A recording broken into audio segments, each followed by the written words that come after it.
So people send me deals, and when I say, no, I don't want to buy that deal, they get offended as if I'm saying the deal's a bad deal, or it's a bad state, or it's a bad strategy, or whatever. When the reality is, a sophisticated real estate investor actually has a buy box that they stick to. My buy box is way more strict than it was 2 years ago because now I have team members that benefit from that buy box, and it's not fair to those team members for me to just go willy-nilly buy any property in any strategy in any city, even though it might be the greatest deal on the planet. It's irresponsible for me to just say, yeah, I'll buy every good deal on the planet. And when you get good at this business, you realize that every day there is a once-in-a-lifetime opportunity. Every single day in real estate. Maybe 10 times a day, there's a once in a lifetime opportunity. And you have to learn when to say no to lifetime, amazing, once in a lifetime opportunities. You have to learn how to say no. So this property that we're going to, I already know my answer is no. So why would I go there? I go there for 20 reasons. One, I love the thrill of the hunt. I love extracting the information from the seller. Couple questions. Yeah. If you were gonna keep this property and not live at it, yeah, what would you do with it? How would you turn this into making money? When we leave the property, I will know things after I walk with that seller, and other people have this tuning fork, so to speak, as well as a gift. Mine is just a heightened tuning fork. I can fill out and smell out every little problem. I can tell based on the paint on the walls what the hell's going on with the house. Like quite literally, just by looking at a couple of things, I go, oh, they're out of money, they're running into a bad situation, whatever. I can tell a whole story. And that refines my skill of storytelling and extracting stories out of the seller. I want to go to every appointment I can. Even if I know I will not buy the house, I want to get better at it. Why would you spend all your time on practice? What, we talking about practice? We talking about practice, man. What are we talking about? Practice? We're talking about practice, man.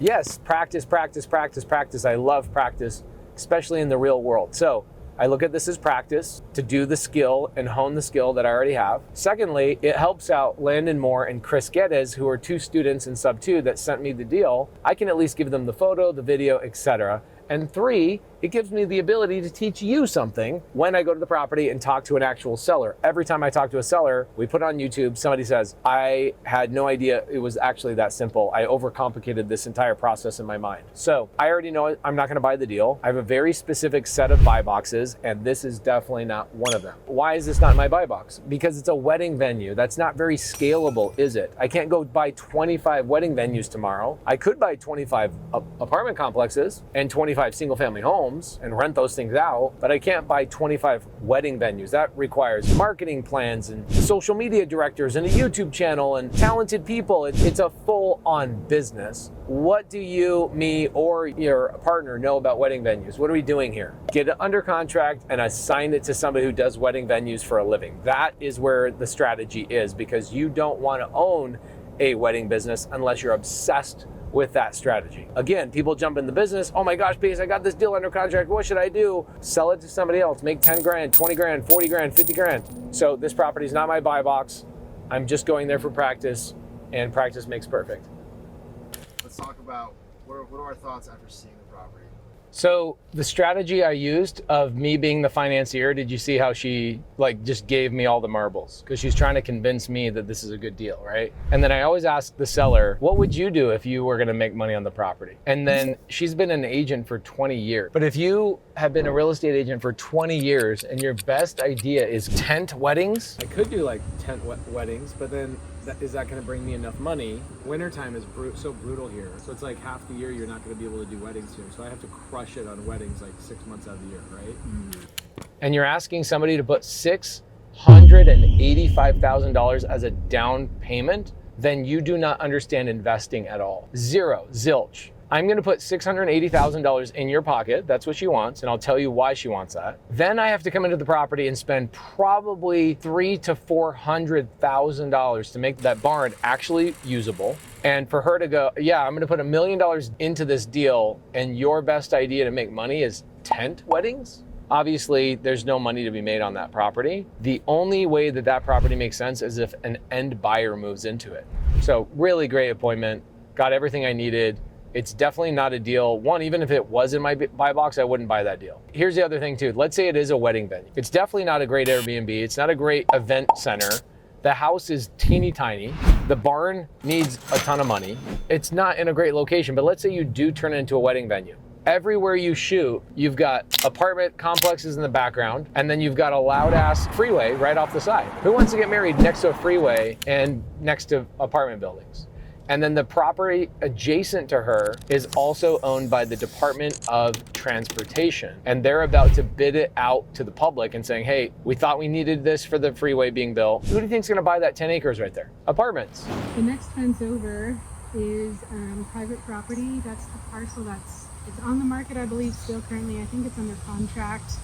It's just 15 acres raw land. That's probably gonna be developed, Apartments? would be my guess. Okay. Apartments or single family, yeah. Got it. So that is not a good deal. Pros of the property: centered in town, it's close to all the amenities, it's cute, it has a red barn, and the lady's willing to do seller finance to a certain degree. She's willing to do what we call a Morby method, which is a strategy I created. Outside of that, there are no other pros. Wants way too much money down, way too much renovation is needed to get the property to a functional state that it actually could produce anything, let alone the fact that it won't produce enough to cover the nut. Like, that thing will have an expensive monthly payment. It will take half a year to get Montana contractors to get it up and operational. And then you have to have a marketing genius to get people to actually get married there. And then you have to have a staff that handles that. It's absolutely not worth it. If it was me, I would rather allocate my time and energy to a lower hanging fruit. Why not just go buy an existing wedding venue on seller finance? There's an $11 million building right here in Kalispell that's selling on seller finance. It is a massively beautiful and laid out perfectly for wedding venue already. Turnkey, no renovations whatsoever. She has an atomic bomb, tremendous amount of pain. So remember, deals come from pain. You, as the buyer, solve the seller's problem. This lady's in a really bad situation. Market will not justify what she wants. She listed the property for $1.3 million. She then had to lower it, lower it, lower it. She went all the way to 9,999 and finally started getting activity. Okay, 25 to 30% under where she originally wanted to be. Why? Because she went and committed to a builder in Colorado to buy one of his spec builds. She put a bunch of money down to hold her spot in line to get a house. And now the builder is saying, you have until August 15th. I've already extended you 60 days. This is your drop dead, drop dead, drop dead date. I'm not extending again. So she's got her back up against the wall and a knife up against her throat that is probably $100,000 loss on that property. She's also not telling me the full truth. This is what happens when you are in the business long enough. You start trying to extract the story. What did I ask her? I said, why are you moving down to Colorado? What'd she say? Didn't really give me a good answer. It was like, oh, we just want to get down there and like, we want to live in suburban sprawl. No, you don't. Everybody on the planet wants that property. There's something going on. And I'll tell you, I'll take some wild guesses. She's an agent of 20 years managing Airbnbs. Guess what just took the biggest hit in real estate? Both of those two things. Agents are getting their asses handed to them. And two, Airbnb is getting smashed, like destroyed. Think about hotels now versus hotels 15 years ago. Dude, hotel experience is insanely good now, right? They are killing the game. I think that she has a lack of income coming in. They're in a bad spot and they need to downsize is what's really going on. And so because of that, she made a downsizing commitment and she committed to a smaller property in Colorado. We got a small payment on this house in Kalispell. I think what we do is we get the hell out of Dodge, we sell this thing, we take our equity and we go pay a house off in Denver cash. Let's just restart over with new relationships and more opportunity. That's, I think, the right story. And that logically makes sense to me. But when somebody says to me, I've got my back up against the wall and the builder's holding a knife against my throat and I have a ticking time bomb on August 15th, I'm like, then cancel your contract and don't move. She can't, otherwise she would have, and she's in a bad situation because she needs the cash out of this to go and get out of whatever bad financial situation they're in. And that's a guess. Somebody's gonna look at this video and go, what does he know? I know a lot. I've been on thousands of those appointments. And what happens is I watch the through line. I see what happens. If I don't buy the deal, that doesn't mean I didn't learn something valuable. If I don't buy the deal, I go and see who did buy the deal, how much did they buy it for, what did they do with the property, and I go and see what the hell the seller actually did with their life. Where did they go? What did they do? And I then piece the story together and you start seeing all the patterns that every seller has, every buyer has, every house has. There's patterns and I can see those patterns. So I can almost guarantee you she's gonna fire sell that house and get the hell out of there on cash is probably what she's gonna end up doing. Potential cash flow ideas. It's $1 million property on a handful of acreage. It's not worth that if you tear the property down. If it was me and I could start all over, I would try and turn that property into small townhouses and have a cool little park in the middle of it. That probably is the right strategy, but that's a 3-year strategy. Why? Because I have to wait for permits. I then have to wait for builders. I then have to wait for materials and labor. It's going to take me 3 years to do that. Somebody with big pockets and who is leveraged properly with good lenders will be able to do that project. That's not the average investor. I think that's the play on that parcel. The lady should just take a low down payment and get the hell out of here. But why isn't she? She's not taking a low down payment because she's afraid of going and getting debt on her next property instead of getting all her cash. So I think this is what's gonna happen. Somebody's gonna lowball her 700 grand. She's gonna be like, I can't take that, it's crazy, I'm giving up all my money. This deal's not gonna work for me. That's what I would do. And I would pull off the table and I would say, we're gonna move on to something else. This is so hard to do when you're a brand new investor, is knowing the cadence of this deal. Here's what's gonna happen. She's got, it's not even, what is it, July 12th? She's got 30 days, let's say. She doesn't have 30 days to get under contract. She has 30 days to get under contract and close the deal. There's no traditional buyer that's gonna be able to buy that property and get her out of that situation. What's the traditional time frame on a property? 90 days. Somebody gets you under contract, they have 90 days typically to close, okay? Some people are like, oh, it's 45 days. No, it's not. I was a loan officer, you're a liar. It's gonna take 90 days. She doesn't have 90 days, so the only buyer for this lady, and this is what's so amazing about people that don't respect wholesalers and don't respect investors, they think agents, you should always go through an agent. She is an agent and she can't sell her house. Think about that for a second. Think about the significance of that thought process. The seller cannot even sell their own damn house and they've been an agent for 20 effing years. Tell me agents can solve every problem. They can't. So she has 30 days to be out of that property and move down to the other one. So what do?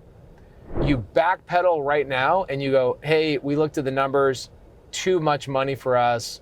We're gonna move on to some other deals. Let us know if you change your mind, but we'd have to put way less money down to make this work. She's gonna be offended, amazing. You wait 2 weeks and then you nudge her back when she only has 2 weeks left. The greatest negotiating tool you'll ever have is experience. The second greatest negotiating tool you'll ever have is time. And if you utilize time and you get closer to that ticking time bomb she has, she runs out of time, she feels the heat, she'll make a move. She'll squirm out of her comfort zone. You can't do that with words coming out of your mouth. You have to put her in the pressure cooker to get her to move. That's it.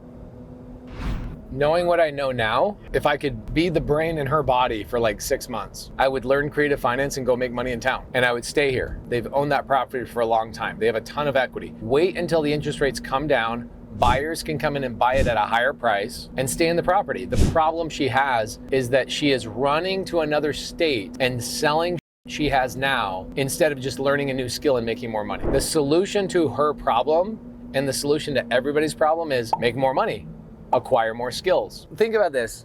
I could go learn creative finance on Pace's YouTube channel or join his community and I guaranteed I'm gonna learn creative finance and do a deal.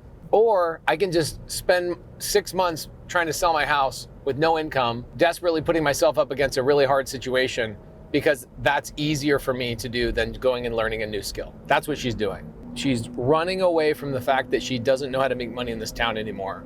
And she's hoping Denver is gonna be different. That's my legit answer. But if I was really going to sell it on seller finance, I would sell it at a much higher price. I'd go to Chris and I go, Chris, you're offering me $1,050,000. I'll sell this deal to you for $1.3 million, low down payment, mid interest rate, but I want my purchase price really, really high. And I would get as much money as I possibly could.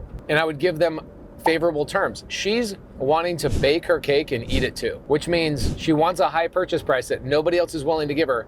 And she wants him to put 60% down. She's up in the night. And so this is why I think Chris's best strategy is telling her, hey, I'm not a buyer for this, and coming back when the pain is so bad that she just will, when she see Chris, his phone number pop on her phone in 2-3 weeks, she goes, oh my gosh, my savior, and she will do whatever Chris asks her to do. But she won't do that. I would sell her finance right now for 100 grand down, $1.3 million, 5% interest with a 5-year balloon. That's what I would do.